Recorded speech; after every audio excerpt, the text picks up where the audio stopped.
দলের বিরুদ্ধে নানা ষড়যন্ত্র অপপ্রচার চালানো হচ্ছে অভিযোগ করে নেতাকর্মী সহ সবাইকে সতর্ক থাকার আহ্বান জানিয়েছেন বিএনপি মহাসচিব মির্জা ফখরুল ইসলাম আলমগীর।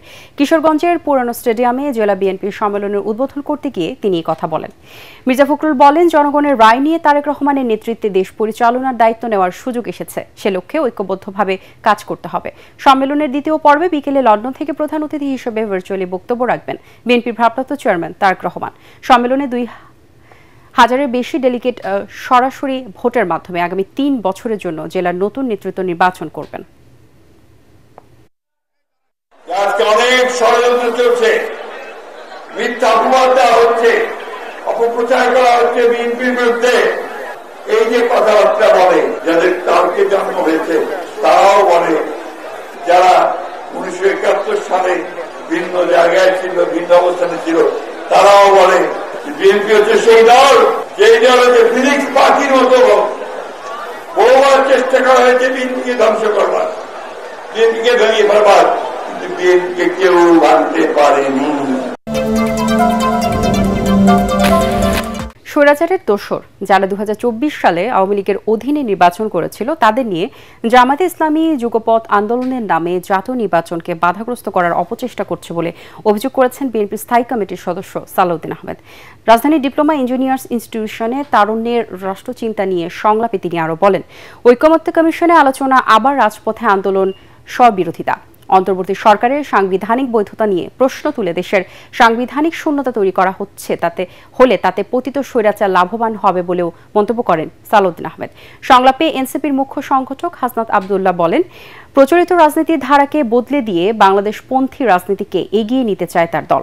এনসিপিকে নিয়ে নানা অপপ্রচার চালানো হচ্ছে বলে অভিযোগ করেন তিনি। মোনালিসা হেভি ফ্লো 15 পিস প্যাকেটের সাথে 8 পিসের একটি প্যাকেট একদম ফ্রি। বলছে বাংলাদেশ জামাত ইসলামী সরকার গঠন করবে, বিএনপি বিরোধী দলে যাবে। তো ভাই সব আপনারা কি নির্ধারণ করে দিয়েছেন বিএনপি বিরোধী দলে যাবে নাকি জনগণ করবে? আপনারা যখন এত বেশি কনফিডেন্ট হলেন, আত্মবিশ্বাসী হলেন যে সরকারি দল হবেন, তাহলে নির্বাচন না আসেন না কেন? আজকে এই বাহানা, কালকে এই বাহানা, পরশু এই বাহানা দিয়ে নির্বাচনকে বাধাগ্রস্ত করতে চাচ্ছেন কেন?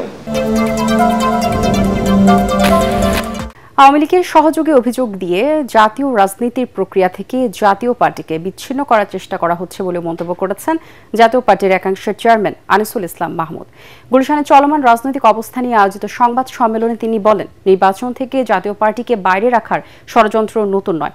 বর্তমান আইন শৃঙ্খলা পরিস্থিতিতে নিরপেক্ষ নির্বাচন আয়োজন সম্ভব না বলেও মন্তব্য করেন তিনি। এ সময় ব্যারিস্টার আনিসুল ইসলাম মাহমুদ বলেন, সংবিধান মানলে এখনই পিআর পদ্ধতিতে নির্বাচন করা সম্ভব নয়। সংবাদ সম্মেলনে মহাসচিব রুহুল আমিন হাওলাদার বলেন, জাতীয় পার্টিকে বাদ দিয়ে দেশের ইতিহাসে কোনো সংস্কার লেখা সম্ভব হবে না। 2024 সালে বিএনপিকে বাদ দিয়ে, জামাতকে বাদ দিয়ে যে নির্বাচন হয়েছিল সেখানে লোক আসে। আমি আপনাকে বলতে পারি এখনো লোক আসবে, এবং এই নির্বাচনে এটা এক বেশি একটা নির্বাচন হবে না। কারণ বর্তমান যে আইন শৃঙ্খলা পরিস্থিতি, এই আইন শৃঙ্খলা পরিস্থিতি আপনার যে নির্বাচন করতে যান, সেই নির্বাচন কোনোদিন নিরপেক্ষ নির্বাচন। 5 দিন বাদে রাজশাহী বিশ্ববিদ্যালয় কেন্দ্রীয় ছাত্র সংসদ ও হল সংসদ নির্বাচন। 35 বছর পর রাষ্ট্র নির্বাচনকে ঘিরে ক্যাম্পাস এখন উৎসব মুখর। বিপুল উৎসাহ, উদ্দীপনা, আনন্দ উচ্ছ্বাসে মাতোয়ারা প্রার্থী ও শিক্ষার্থীরা। ভোটের দিন যত এগিয়ে আসছে, প্রার্থীদের প্রচারণার মাত্রাও ততই বাড়ছে। এদিকে 24টি সংস্কারের প্রস্তাব রেখে ইশতেহার ঘোষণা করেছে ইসলামী ছাত্র শিবির সমর্থিত সম্মিলিত শিক্ষার্থী জোট। চট্টগ্রাম বিশ্ববিদ্যালয় কেন্দ্রীয় ছাত্র সংসদ চাকসু নির্বাচনে কার্যনির্বাহী পরিষদের বিভিন্ন পদে মনোনয়ন জমা দিয়েছেন মোট 429 জন প্রার্থী। চাকসু নির্বাচন কমিশনার অধ্যাপক doctor A K M Ariful Haque Siddiqui এ তথ্য জানান। এর মধ্যে আলোচনার কেন্দ্রবিন্দু ৩ শীর্ষ পদ ভিপি, জিএস ও এজিএস। এসব পদে প্রতিদ্বন্দ্বিতা করবেন ৬৯ জন। এছাড়া ছাত্রী কল্যাণ সম্পাদক ও সহছাত্রী কল্যাণ সম্পাদক পদে যথাক্রমে ১২ ও ১১ জন মনোনয়ন নিয়েছেন। সবচেয়ে বেশি প্রতিদ্বন্দ্বিতা জমেছে নির্ধারিত সদস্য পদগুলোতে। ৫টি আসনের বিপরীতে মোট ৮৪ জন প্রার্থী মনোনয়ন জমা দিয়েছেন। এছাড়া অন্যান্য প্রায় সব পদেই একাধিক প্রার্থী মাঠে নেমেছেন। আগামীকাল ২১ সেপ্টেম্বর মনোনয়নপত্র যাচাই বাছাইয়ের পর ২২ সেপ্টেম্বর প্রার্থীদের প্রাথমিক তালিকা প্রকাশ করবে নির্বাচন কমিশন। ২৩ সেপ্টেম্বর মনোনয়ন প্রত্যাহারের শেষ দিন আর ২৫ সেপ্টেম্বর প্রকাশ হবে চূড়ান্ত তালিকা। ভোট গ্রহণ অনুষ্ঠিত হবে ১২ অক্টোবর।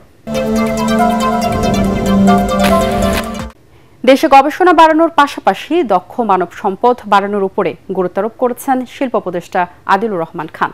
পণ্য বহুমুখীকরণের মাধ্যমে দেশকে আন্তর্জাতিক বাজারে উপস্থাপন করার কথাও জানান তিনি। এছাড়া এই মেলার মাধ্যমে বিনিয়োগকারীরা আস্থা পাবে এবং ব্যবসায়ীদের জন্য নতুন দ্বার উন্মোচন হবে বলে মনে করেন শিল্প উপদেষ্টা। রাজধানী তেজগাঁওয়ে automobiles and agro machinery fair ২০২৫ road to made in Bangladesh শীর্ষক মেলায় এসব কথা বলেন তিনি।